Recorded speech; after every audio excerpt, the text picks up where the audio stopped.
David, where are you? Are you not coming home yet? Sarah, sorry. I'm having drinks with my mates. I'm celebrating my promotion. I'll be home soon. Celebrating your promotion? You're promoted? You didn't tell me. Oh, right. I was going to tell you once I got home. So you didn't know. Yeah, I was told unofficially recently. My career is secured, I guess. Wow, congrats. Thanks. We're celebrating it today, so I'll be home late. Really? But we have a family gathering tomorrow. I'll introduce you to everyone, so you need to be there. Well, yeah. Of course I'll be there. That's good, but we have to leave pretty early in the morning. Are you going to be able to make it after drinking this much? Yeah. I won't get drunk. Plus, my mates were the ones who asked me out. I wasn't about to say no to them. I get that, but tomorrow's gathering has been scheduled for over a month now. You could have kept that in mind and just said no. Well, don't be upset. These guys will be working for me someday. If I ever want to get another promotion, I need to build up a good relationship with these guys. Tonight could mean a lot for my career. Understand, Sarah? Listen, I'm not against drinking with your folks, but if you have an important event the next day, you should prioritize it, shouldn't you? That's all I'm saying. This is for our life. For our life? Yeah.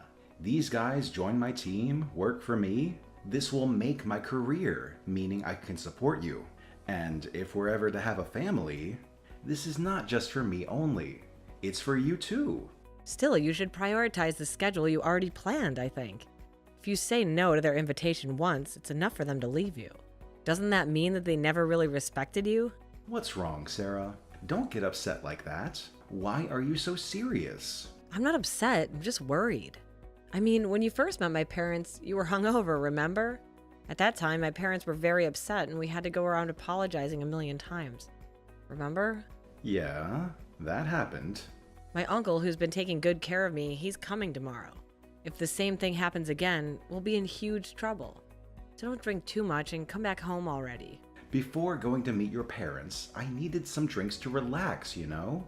You see, meeting your parents made me more anxious than I'd ever been. I should say, this time it's the extended family, but they are still your family. I'm nervous. So my friends and I will go to a couple more places. And after that, I should be relaxed. And then I'll come home. A couple more places? Are you going to have more drinks? Until what time? You'll miss the train. You sure? Yeah, I'm sure.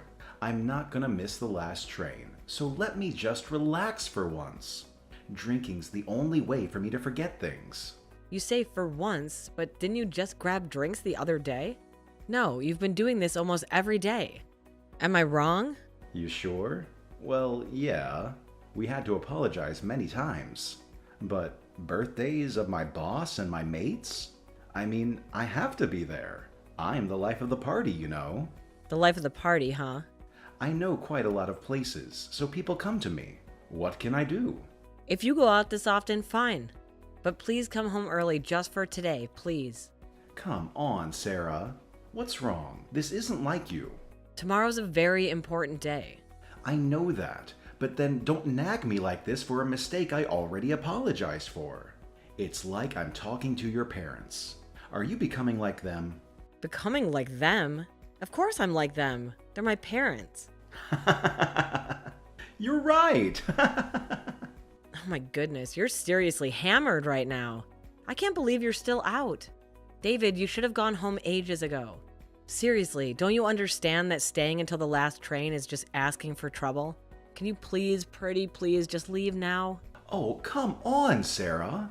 Give me a break, will you? I'm doing this for my future, okay? Can you wrap your head around that concept? I have goals and aspirations, and I'm working hard to achieve them. It's not like you understand any of this.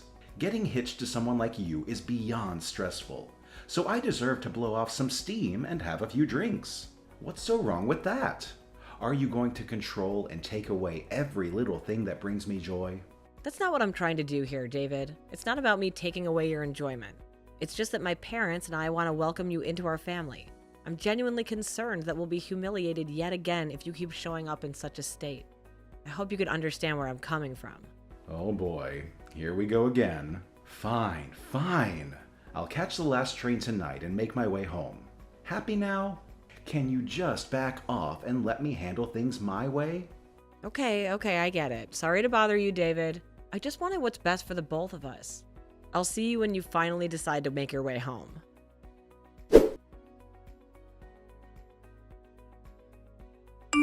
Sarah, I'm sorry. I missed the last train. You promised me. You promised me you'd catch the last train. Why can't you just keep your promises? I told you. What now? My family made time for our gathering, so it's not going to be rescheduled. I'm leaving at 8 a.m. tomorrow. Can you make it? Oh, yeah, no worries. I have plenty of time. I'll take the first train in the morning. Then I should be able to make it, right? It'll be fine. First thing in the morning? I don't think you'll catch it.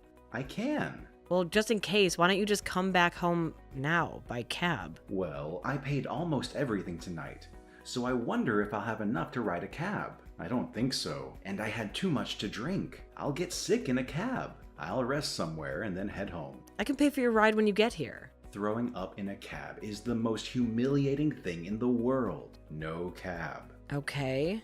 Wait a second. Leaving at 8 a.m. Isn't that too early? Are we really supposed to meet up that early? My family members are quite busy. They try hard to keep a schedule for meeting us. And this is the only time that everyone was available. I've tolerated your drinking enough, right? So I'm asking you to be there on time for this one gathering. Okay. Don't get upset, okay? I'm not upset. I'm just uneasy since you didn't come back home. I'm telling you, I'll be home, taking the first train in the morning. Trust me. You told me that you'd take the last train home. My bad. The first train in the morning. That's it. Trust me. Please. Can you promise me one more time? I mean it, David. Don't be late under any circumstances. I'm doing this for you, you know. Geez, Sarah, you don't have to keep repeating it. I got the message, okay? I'll make sure not to be late. But hey, you should go to bed now. If you look tired tomorrow, your family and friends might start pointing fingers and say it's all my fault. All right, I'm headed to bed. Just make sure you catch the first train, okay? Yeah, I promise. I'll even go with one of my mates and spend the entire night drinking so I won't accidentally sleep through the train's arrival. That way, there's no chance of me missing it, right? Oh, come on, David. That's not exactly what I had in mind. But if you're going to be up all night anyway, I guess it's fine. I just really don't want you to drink any more than you already have. All right. Once I'm on the next train, I'll shoot you a text. You'll probably still be sound asleep, so don't worry about replying to it. I just want you to know I'm on my way. Okay, fine.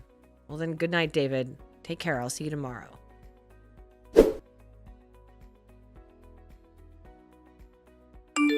David, it's 6 a.m. already. First train should be running. Are you on it? I thought you texted me. Hey, if you're up, text me.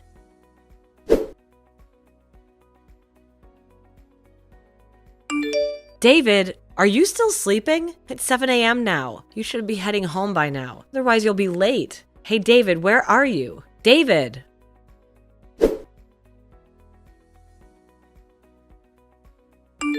I'm sorry, Sarah. I fell asleep. I might still be drunk now, too.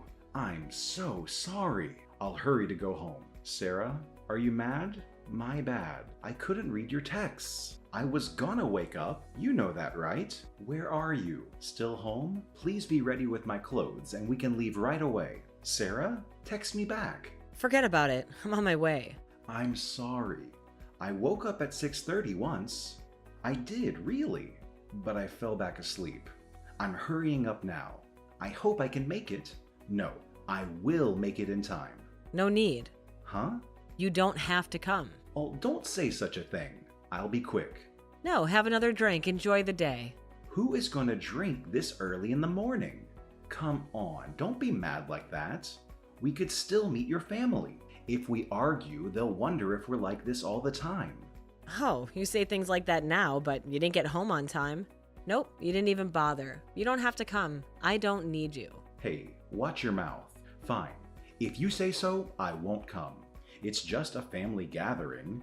You could have just showed up by yourself from the beginning.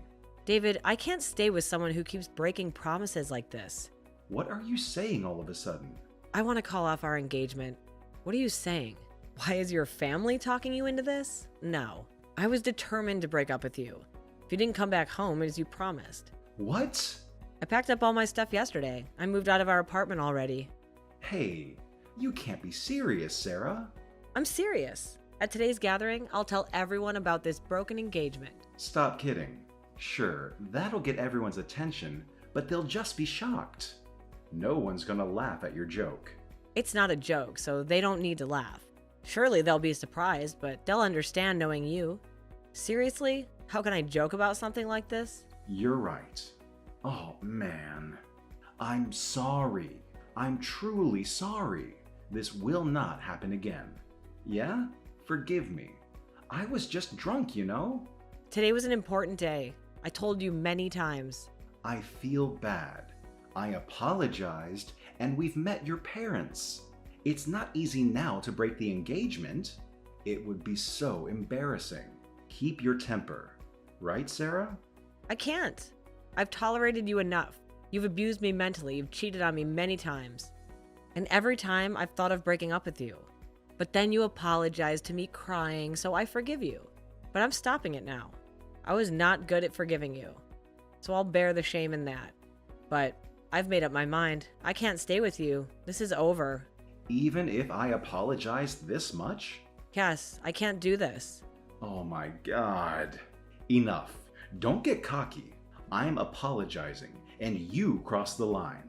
A family gathering like that is just an informal thing for old geezers. Why do I even have to go to such a thing anyways? I get nervous. It's tiring, and I have to fake a smile. I don't want to go. You can imagine. For you, it's your family.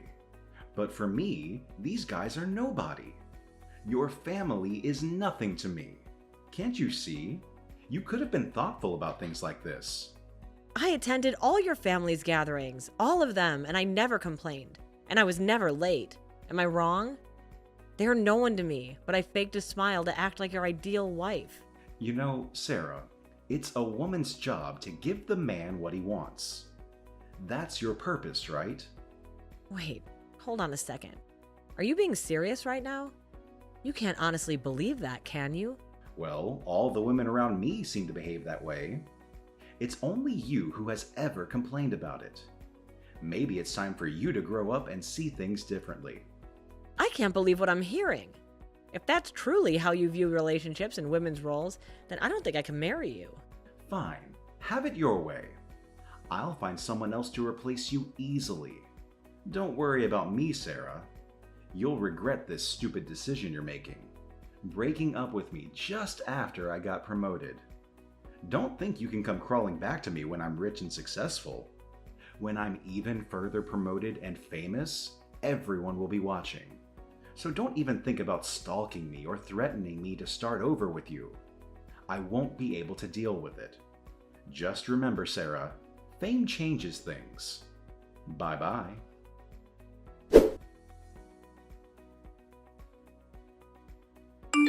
Sarah, it's been a while. It's me. Can we talk? Well, I hurt you very much, and I'm sorry about it. I truly am sorry. So, can we get back together, please? You're all that I have. I realized. Please. Sarah, reply to me. What? We broke up. Broken engagement. You know what that means. It's too late to apologize. Now back off. Besides, I thought you wouldn't want to get back together with me. I'm so sorry. I had no idea that you were the niece of the CEO. Yeah. The CEO announced my demotion today, and I'll be sent to a remote office. And? I asked for a reason, and he told me that you're his niece, and I said something bad to you. Well, it's true, isn't it? And I've told you many times my uncle, who's very important to me, was coming. So you better be there. And still, you chose not to come. Why didn't you tell me that the CEO is your uncle? If I knew, I wouldn't have gone out for a single drink. I would have attended. I'd be there no matter what. Bullshit. If you knew I was related to the CEO, you wouldn't go drinking? You'd attend the gathering? Of course. Of course I put you at the top of the list if I knew. How could you not tell me? Well, my uncle and aunt have no children. They couldn't have one, but they liked taking care of kids. And after I was born, they treated me like their own child. They were there for me during everything. And they didn't miss it to celebrate any occasion, even though they were so busy. And when my uncle found out that I was getting married to one of his employees, He was happy and he promoted you. I didn't know. I thought this was on my results. My uncle likes surprising people. He told me not to tell you because he wanted to surprise you at the gathering, so that's why I didn't tell you. Oh boy. But you didn't show up at the gathering, of course. I told everyone the reason why. You. How could you? I told them about the engagement, about the mental abuses, and about cheating all of them. And they listened to me. I could barely breathe. I was so emotional at the end, but everyone stayed by my side. Of course, my uncle too. He was very mad and said that he was ashamed and that he appointed you to take the lead. He regretted promoting you. And then I showed him all of our texts crying. What? All of them? Yes, I did, all of them. And then my uncle was getting ready to punish you. Send you to work on a remote island. No way. Sarah, please. I'll change. You'll change? Why? Why? Because I want to start over with you. I'm asking. It was my fault that I ignored you and went for drinks. You have nothing to be blamed for. Okay, and what do you want me to do? Can you call your uncle and tell him that I'll be different and that I'll take care of you? And that I should keep my promotion because we're getting back together. Please, I still love you. It's true. Believe me. So please ask him not to punish me. That's what you want. You don't care about my feelings. No, that's not true. I love you. You wouldn't be able to get a promotion without me. How funny. I'm begging. I'll change if you want. I'll kneel down to apologize. Please come back to me. I could do this for you. From now on, it'll be different, and you'll be my top priority. And I'll listen to you alone. Please. Be different, you say? But can you really be so different from now on? That's really something that can be so different this easily? Maybe you don't remember all the other times that you said you'd be different and failed, since you're so different now. Sarah, I am not bullshitting you. My life depends on this. Help me. You know you love me. Come on. Love? No, I don't love you. I've had enough. Really, why did I even get engaged to someone like you? I regret it. It's so over between us. I won't be talking to my uncle to help you. Never. It doesn't matter. Maybe you'll find a better girl on that island. Sarah, please, I'm begging you. I can't bear the thought of losing you. I know I've made mistakes, and I'm truly sorry for the pain I've caused you. I never meant to hurt you, and I hate myself for the choices I've made. Can we please just sit down and talk about this? I want to hear your side, your feelings, and I want to express my remorse and commitment to change. David, it's hard for me to even consider trusting you again after everything that happened. The mental abuse, the cheating, they've left deep scars, and it's going to take more than just words to heal them. I don't know if I could believe in your promises anymore. I understand why you feel that way, Sarah. I can't blame you for doubting me, but I want you to know that I'm willing to do whatever it takes to make things right. I'm ready to face the consequences of my actions. If it means compensating you for the pain and suffering, I'll do it without hesitation. I just want a chance to show you that I can change. Please don't give up on us. It's not just about compensation, David. It's about the emotional damage and the trust that's been shattered. Money can't fix that. I need to see genuine remorse, consistent effort, and a true commitment to change. Can you promise me that you'll do the work necessary to rebuild what we've lost? Sarah, I promise you with every ounce of my being that I will do everything in my power to make things right. I'll seek therapy, attend counseling sessions, and put in the hard work to address the issues that led to my hurtful behavior. I'll be transparent, open, and honest with you. I'll earn back your trust, step by step, day by day. Please give me a chance to prove myself to you. David, I want to believe you. I want to believe that people can change and that we can overcome this, but I need time to heal and process everything. I need to see consistent actions that align with your words. I can't make any promises right now, but I'm willing to consider the possibility of giving us another chance if you're truly committed to change. Thank you, Sarah. I understand that rebuilding trust takes time, patience, and effort. I'm willing to wait, to be patient, and to prove to you that I'm serious about making amends.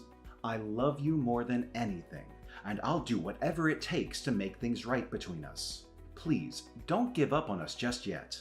Let's take it one day at a time, and with your guidance, I'll become the person you deserve. I appreciate your sincerity, David. This is not a decision I can make lightly, and it'll take time for me to heal and regain trust. I don't want to make any false promises or rush into anything. Let's take it slow and see if we can rebuild what was broken. Just know that my heart is still hurting and I really need time to process everything.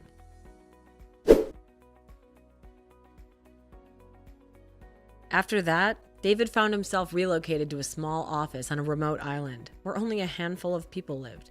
It was a disappointing turn of events for him, and the isolation only made things worse. He sank deeper in his addiction to drinking, seeking solace in the bottle. The friends who used to accompany him in his drinking escapades didn't follow him to this new location, leaving David to drown in his own sorrows. The office itself, though, small and tucked away on a remote island, still belonged to my uncle's company. This meant that David had to be on his best behavior at all times. If business wasn't going well, or if someone complained about him, he knew that even more severe punishment awaited him. It was a constant pressure that hung over him, leaving no room for relaxation or indulging in those little drinking parties that he used to be a part of his regular life. As for me, after the breakup with David, I found solace in the company of a kind of gentleman whom my uncle introduced me to. He was a stark contrast to David in every way. He was reliable and kept his promises. Unlike the broken promises I'd grown accustomed to, he had no interest in alcohol, and he was content with his position, having joined the company to challenge himself rather than seeking promotions. People at the company respected him greatly due to his strong work ethic and integrity. I tried to convince him to go out with his colleagues to socialize and have a drink or two, but he always preferred staying home. He rarely ventured out. But whenever I shared my excitement about restaurants I saw on TV, he would gladly take me there, showing that he cared about my happiness. And so I find myself finally living a happy life with someone who genuinely cares about me. It's a refreshing change from the tumultuous relationship I had with David. With my new partner, I feel loved, respected, and supported. It's a stark contrast to the uncertainty and emotional roller coaster that characterized my time with David. I'm grateful for the stability and happiness I found, and I look forward to building a future together.